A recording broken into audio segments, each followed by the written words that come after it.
दोस्तों स्वागत है आप सभी का एडिटेक पे। और आज हम इस वीडियो में जानेंगे कि क्या 2030 तक ब्रॉडबैंड इंटरनेट पूरी तरीके से वैनिश हो सकता है, अर्थात खत्म हो सकता है। इस सवाल पे बहुत सारी डिबेट्स चल रही है ऑनलाइन, बहुत सारी एनालिसिस है और बहुत बड़े बड़े मीडिया हाउस ने इसको कवर भी किया है। क्यों ऐसा कहा जा रहा है और क्यों ये इतना इंपॉर्टेंट टॉपिक है, इसके बारे में बात करेंगे और जानेंगे कि क्या ऐसा वाकई में हो सकता है। तो गाइस इस वीडियो में बहुत कुछ है जानने और समझने को। अगर आप चैनल पर नए हो तो प्लीज चैनल को सब्सक्राइब कर लो ताकि आपको ऐसे यूनिक और इंटरेस्टिंग कंटेंट मिलता रहे। नमस्कार दोस्तों, मेरा नाम है धीरज, आप देख रहे हैं एडिटेक। आइए जानते हैं।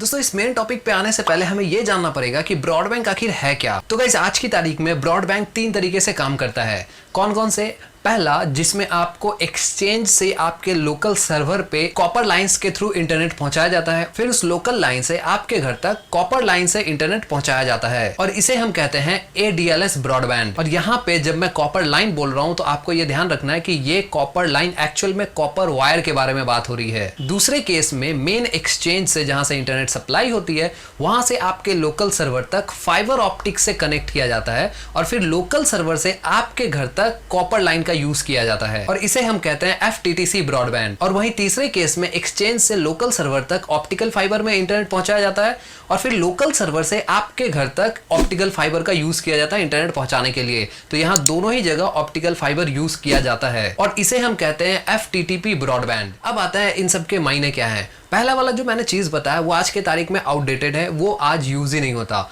दूसरा और तीसरा काफी हद तक रेलेवेंट है, FTTC और FTTP। FTTC के केस में जहां फाइबर ऑप्टिक से आपके लोकल सर्वर को कनेक्ट किया जाता है और फिर आपके घर तक कॉपर से इंटरनेट पहुंचाई जाती है, उस केस में जो मैक्सिमम स्पीड हमें देखने को मिलता है वो मिलता है 66 Mbps तक का। हालांकि इसमें कहा जाता है कि मैक्सिमम आपको 100 Mbps तक का स्पीड मिल सकता है, पर जो अभी तक टेस्ट में मिला है वो 66 Mbps मैक्स रीच होता है ये। अब बात FTTP सर्वर की। इस केस में जहां दोनों ही डिस्ट्रीब्यूशन चैनल ऑप्टिक फाइबर का यूज करते हैं, वहां पे जो मैक्सिमम स्पीड आपको मिलती है वो मिलती है 1 Gbps तक की। हालांकि इसको बढ़ाया भी जा सकता है, ये इससे ज्यादा भी दे सकता है, लेकिन ऑन एन एवरेज जो स्पीड रहती है वो 1 Gbps तक का आपको मिलेगा। और ये हम आज के डेट में देख भी रहे हैं, चाहे वो एयरटेल हो चाहे जियो, आपको 1 Gbps तक की नेट वो आज के डेट में भी मुहैया करा रहे हैं। अब गाइस यहाँ सवाल ये उठता है कि अगर इस हद तक स्पीड हमें मिल रही है तो फिर ब्रॉडबैंड ऑब्सोलीट कैसे हो सकता है? तो गाइस इसका जवाब है 5G।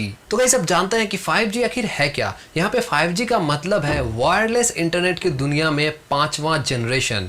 4 जनरेशन तक हम देख चुके हैं, चौथे में हम जी रहे हैं जिसे हम 4G कहते हैं। और 4G इंटरनेट आज के तारीख में हर एक के फोन में पहुंच रहा है। हाँ, स्पीड डिपेंड करता है आपको कितना मिल रहा है, नहीं मिल रहा है वो मैटर नहीं करता, लेकिन 4G इंटरनेट तो आपको मिल रहा है। और इसी का अगला जनरेशन है 5G। 5G सही मायनों में क्या है इसको समझते हैं कुछ डेटा से, बजाय किसी रेगुलर डेफिनेशन में जाते हुए। डेटा से समझेंगे तो ज्यादा आसान होगा। गाइस आने वाला जो 5G नेटवर्क है वो अल्ट्रा हाई स्पीड इंटरनेट को सपोर्ट करता है। अल्ट्रा हाई स्पीड इंटरनेट मतलब कितना? यहाँ नंबर्स तो चाहिए। यहाँ पे नंबर्स है 10 Gbps तक का। आपको फोन में 10 Gbps तक का इंटरनेट देखने को मिलेगा आने वाले टाइम में। यहाँ पे लो लेटेंसी रहेगी, डिलेस कम रहेंगे, जो गैप्स हैं, जो रिफ्लेक्शंस में एक गैप आपको नजर आता है 4G के केस में, वो 5G में नहीं देखने को मिलेगा। और अगर हम बात करें इंडिया जैसे कंट्री की, तो यहाँ पे इंपॉर्टेंट हो जाता है कि यार यहाँ पे इतनी आबादी है कि कितना भी अच्छा सिस्टम ले आओ, इंटरनेट तो आपको स्लो मिलना ही है, क्योंकि हमने 4G के केस में यही एक्सपीरियंस किया है और अभी भी कर रहे हैं। तो गाइस यहाँ पे मैं बताना चाहूंगा कि 4G का कंसेप्ट टोटली ही डिफरेंट है। वो एक जनरेशन 2 जनरेशन आगे की मॉडिफिकेशंस नहीं है, वो काफी ज्यादा वास्ट मॉडिफिकेशन है इंटरनेट की दुनिया में। और यहाँ पे 1 स्क्वायर किलोमीटर में आप 1 मिलियन से ज्यादा डिवाइस को कनेक्ट कर सकते हो सिंगल नेटवर्क से। तो आपको समझ में आ रहा होगा इसकी इंटेंसिटी कितनी है, क्योंकि आज की तारीख में 4G में ये कुछ लाख डिवाइस ही सपोर्ट करता है, लेकिन फिर भी इतने सारे डिवाइस वो चला रहा है और इसके कारण 4G में आपको स्लो इंटरनेट देखने को मिलता है। पर ऐसा 5G के साथ नहीं होगा। जहां 1 मिलियन डिवाइस सपोर्ट करेंगे 1 स्क्वायर किलोमीटर के एरिया में, वहां पे स्लो इंटरनेट की पॉसिबिलिटीज कम हो जाती है। गाइस अगर 5G को और आप बेहतर तरीके से समझना और जानना चाहते हो तो यहाँ पे एक इंपॉर्टेंट बात यह है कि 5G इंटरनेट के थ्रू आप हाई डेफिनेशन मूवी या फिर अल्ट्रा हाई डेफिनेशन मूवी को आप 7 सेकेंड्स में डाउनलोड कर सकते हो। यही आज के तारीख में अगर ट्रू 4G आपके पास अवेलेबल है तो वो 7 मिनट लेता है। और गाइज ये तो थी डाउनलोड्स की और होम यूसेज की बात। अब आता है इंटरनेट ऑफ थिंग्स पे। यहाँ पे जब मैंने बात की थी लेटेंसी की, तो लेटेंसी बहुत ही ज़्यादा कम होने वाला है। तो उसका असर कहाँ कहाँ देखने को मिलेगा? उसका असर देखने मिलेगा ड्रोन कंट्रोल्स पे। जो होम डिलीवरी होंगी ड्रोन्स के थ्रू, वो और ज़्यादा मॉडर्नाइज हो चुका होगा और ज़्यादा इन्हेंस्ड और फुल प्रूफ तरीके से ये सारे सिस्टम्स काम करेंगे। ड्राइवरलेस कार को चलाना, रोड पे उतारना और ज़्यादा आसान हो जाएगा। क्यों? क्योंकि इसमें लेटेंसी लगभग खत्म हो जाएगी। तो गाइस अब आप समझ गए होंगे कि ब्रॉडबैंड और 5G में क्या डिफरेंस है और कैसे ये चीजें आने वाले दिनों में काम करेंगी। अब आते हैं अपने मेन सवाल पे कि क्या 2030 तक ऑप्टिकल फाइबर नेटवर्क या यूं कहे तो ब्रॉडबैंड सिस्टम ऑब्सोलीट होने वाला है या वैनिश होने वाला है? तो गाइस यहाँ अलग अलग ओपिनियंस हैं सबके। असल में ये चीजें स्टार्ट हुई थी इंग्लैंड में, इलेक्शंस होने वाले थे 2019 के एंड में, वहां से और आज के तारीख में दुनिया भर में ये एक डिबेट और एनालाइज का टॉपिक बना हुआ है। यहाँ पे सवाल ये उठता है कि जब 5G के हाथ में इतना सारी चीजें होंगी और इतना सारा डेटा होगा और इतनी सारी ओपन इंटरनेट की दुनिया होने वाली है, तो यहाँ सिक्योरिटी कंसर्न्स बहुत सामने आते हैं।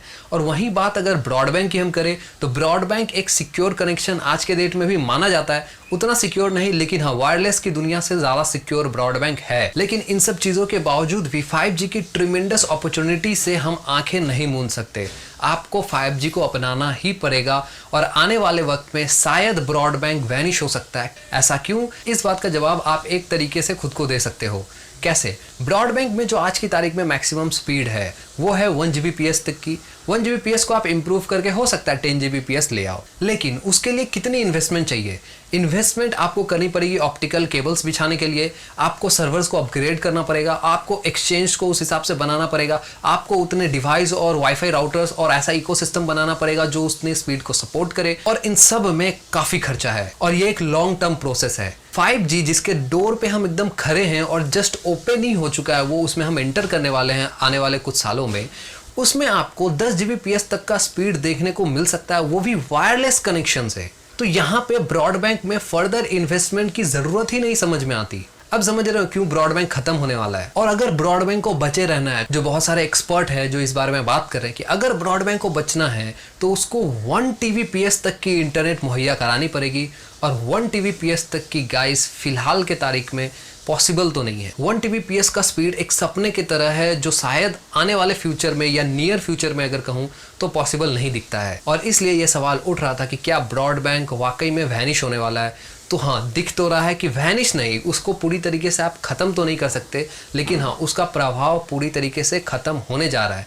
यहाँ पे एक बात इंपॉर्टेंट है कि जब आपको ब्रॉडबैंड कनेक्शन मिलेगा तब आपको अनलिमिटेड इंटरनेट भी मिलेगी, लेकिन जब आपको वायरलेस कनेक्शन मिलेगा तब आपको लिमिटेड डेटा ही मिलेगा। वायरलेस कनेक्शन में अभी तक अनलिमिटेड डेटा नहीं मिलता है, तो ये गौर करने वाली बात है। तो गाइस ये थी इस पूरे वीडियो की एनालिसिस। उम्मीद करता हूँ आपको ये वीडियो पसंद आएगा, इन्फॉर्मेटिव लगी होगी और आपकी नॉलेज 5G को लेके और ब्रॉडबैंड को लेके काफी इंक्रीज हुई होगी। और ऐसे ही वीडियोस के लिए आप चैनल को सब्सक्राइब कर लो और बेल आइकन को दबा लो ताकि नए और यूनिक कंटेंट आपसे छूटे ना। मिलता हूं आप सबको एक नए वीडियो के साथ, तब तक के लिए जय हिंद।